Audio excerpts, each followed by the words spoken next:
sprinkle late Friday into Friday evening. Download the WRCB weather app, free for iPhone and Android. I'm meteorologist David Carnes for the Channel 3 Storm Alert team. All right, Mix 104.1. Well, yes, good afternoon out there, everybody. Right now, your current vascular institute temperature, cannot believe this, but it's perfect. It's 79 degrees officially. Once again, Zandra is here with me this afternoon. Zandra, what do you think about 79? Would you take it?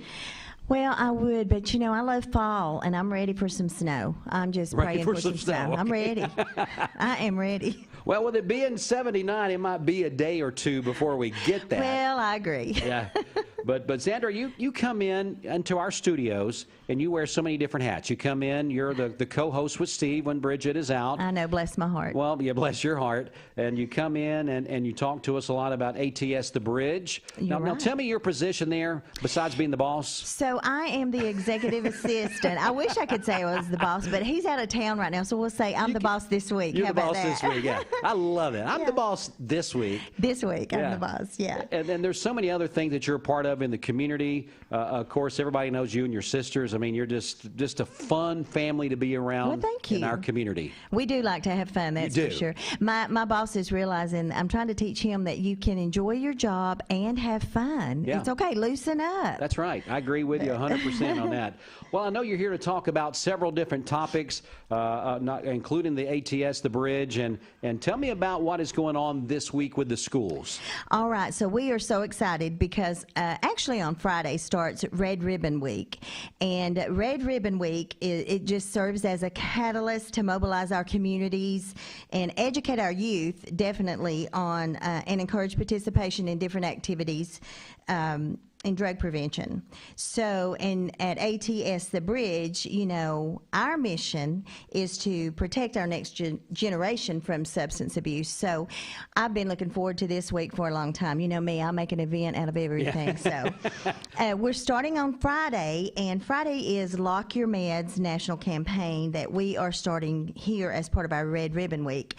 And you may or may not know it, but 66%, these are recent studies, show that people over 12 who abuse prescription drugs get them from friends and family. Did you know that? I did not know that. I did not know that either. And they get them from their medicine cabinets, or their grandma's pocketbook. Yeah. It's just amazing. And easy access. Easy access wherever they can find them. So what we're doing is be aware, don't share, lock your meds. So on Saturday, October the 24th, is the National DEA Drug Take-Back Day. You will be able to bring any unused prescription medications that you might have in your medicine cabinet, in your purse, or stored away in a box somewhere that you just never knew what to do with, so you hide them. Get them out, bring them, and you can bring them to Colony Square. We'll be there from 10 a.m. to 2 p.m. that day, that we will take back all of those drugs that you have that are just sitting there that could really be harmful to others. Opioids, any type of pain reliever, anything like that that you might have. Any prescription drug, we will take it back. We are partnering with the Bradley County Prevention Coalition, which we have one now, so that is so exciting in itself, but that's another story. They came in earlier this week and talked to you guys about this. So, but we're partnering with the Sheriff's Department, our local police department, our drug task force, as well as ATS The Bridge. So we will be there from 10 to 2, rain or shine, Colony Square, to take back your drugs. So that's getting it kicked off. And then on Sunday, I'm just talking, just interrupt me. You go right ahead. On Sunday is the 3rd annual Light the Night, and this will be on the Greenway, and this is work in unity to reach our community. And I think Rachel came in and talked last week with you about this, so that's also a part of our Red Ribbon Week. It just happened to fall right in there. And then Monday through Friday, we have a lot of things scheduled in our school systems, our city, our county schools. We're, gosh, I was just visiting with some of them today. They've got Sock It to Drugs, Crazy Hair Day, Crazy Sock Day, doing a lot of different things. I've talked with Cleveland High School, Bradley High School, and actually Bradley High School is doing an Escape the Vape haunted house that they're going to have down one hall. and to highlight Red Ribbon Week and drug prevention. So we are really excited about the schools stepping up, and they have always done this, the elementary schools all the way up through college. And I'm just excited to be a part of this because they've allowed me to come and help do some things. And, you know, me, like I said, I love an event.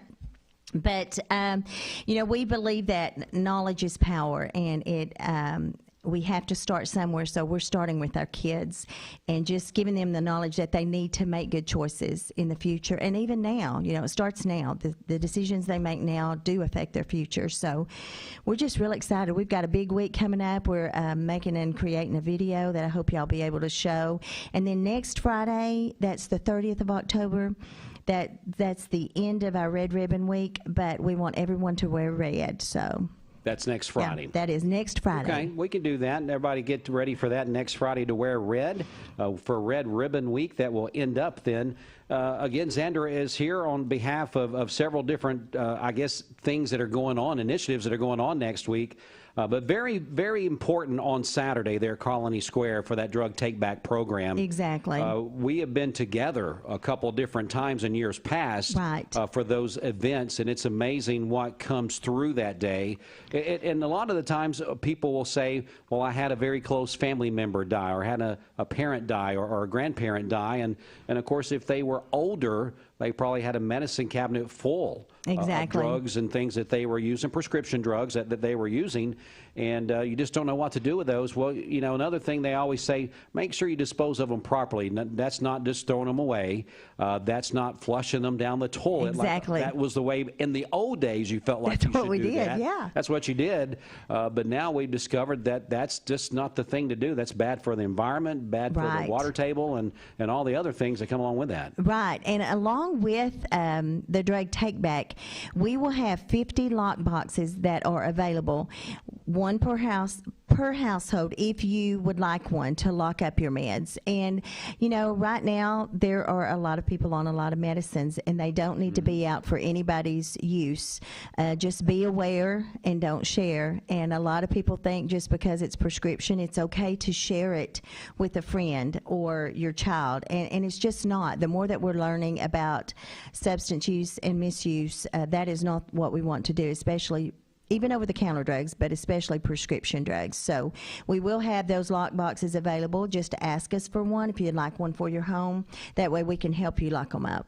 And also one other thing that you mentioned, what Bradley was doing, escape the vape. I mean, vaping has really become a problem, especially at that high school level, hasn't it? It really, really has. And Scott talks, we just recently on our YouTube channel released it this week on our vaping presentation, and gives a lot of information that parents and even me as a Nana did not understand about vaping. I have learned a lot in this role, and parents need to be aware that anything that can be liquefied can be vaped, and it's not water vapor. And marijuana is the biggest thing that we find our teens, they're vaping. So it's a big deal. Yeah, it sounds like it. And, right. And don't think because maybe you live on a certain side of town or this, that, or the other, that this can't creep into your home or your neighborhood. For one, drugs knows no boundaries. It doesn't know any pocketbook size, especially now with things being so readily available through, like you mentioned, kids are smart these days. Oh, yeah. I mean, they're always got those wheels turning. If you don't believe it, just sit there and watch them. Yeah. And they're sneaky. You've got to kind of do some things to help prevent them getting a hold of things that they shouldn't, and basically just be kind of alert on what they're doing. I would say, maybe I'm wrong, but I would say there would be some signs possibly that parents, if you're just having those regular conversations with your children, I think besides being cautious, that's one of the things I would say you guys teach, is just having that constant contact with your child. Oh, always. And just notice a change in behavior, a change in their hygiene. I mean, that's one of the biggest signs that, sometimes it's more than just being that teenager. If you notice some of those signs, then have that conversation with them. And, we encourage students too. If you do make a bad choice, it's always easy to make that second bad choice. So think think before you do that. And then if you do find yourself in a place, to know where you can go for help. It's okay to ask for help. Yeah. And it's okay. Scott says it all the time. It's okay to not be okay sometimes, but know where you can go for help. So. Yeah, when you keep saying Scott, you and I know Scott as Scott, but Scott Elam. That's right. He does a tremendous job there with this program with ATS as well. Hey, just something on our Facebook page. Austin sent this to me in the back there. Says Rachel is chiming in on our Facebook Live. Says, okay, Zandra, I love you, sis, but no to snow. No, well, she is at the beach right now. Let me just point that out. So if I can't have the beach, then I want snow, girl. All right. Well, we just wanted to get that out there and give Rachel a little bit of a shout out. She's amazing, and I'm looking forward to her event. It's going to be great. Yeah, so. she's. We've got some pretty strong women around here, don't we? Yes, we really do. And I'm telling you, she is one that you can talk to, and she's one that she's been there, and she'll fight for you. I love it. Yeah. Yeah. Well, Zandra, you know what? You are welcome on my show anytime in the afternoon. Thank you. So, but again, give us just a real quick. Let's just kind of do a quick overview. I know we kind of got off track there talking about some things. Yes. Red ribbon. You say it. It's a tongue tie. You say it. Red Ribbon Week. There you go. Red Ribbon Week. I can say it if I slow down a little bit. I know. That starts on Friday, but go ahead and walk us through that, and then of course what's going on Saturday and Sunday. Okay, so be aware, don't share, lock your meds. We just want to make people aware that your meds do need to be locked up. We will have lock boxes available on Saturday at the Drug Takeback. And the National Drug Takeback is for any prescription drug that's unused. Just drop it by Colony Square. Pick up your lock box if you need it. We have 50 available at no charge, one per family. And then the third annual Light the Night, Work in Unity to reach our community. Drug prevention is a big deal that night as well, and it's Sunday, October 25th, from 3 p.m. to 6 p.m. on the stage at the stage on the Greenway. And then Monday starts our Red Ribbon Week in our schools, in our community. Lots of different activities going on in the school, education on drug prevention and awareness, basically. And then Friday is National Wear Red Day, and also Dance Across America. So Sounds I know. Good. We're Dance excited. Across America, we're excited. And here's the final thing I'm going to say. I know we spent a little bit more time on this because I feel it's important enough to spend a little extra time on this type topic, is that when your kids get home from school next week, when I say kids, whether elementary, middle, high school, if you know that they've been doing things at school, open up a conversation. Oh, definitely. It's such a perfect time in a non-confrontational way to open up a conversation, and sometimes that's all it takes. And knowledge is power. Just remember that. Yep, definitely so. Yeah. All right, well, Xander, great to see you. Great to see you, always. Always. We're going to get to the music right now. It's Shawn Mendes on Mix 104.1. It's like the world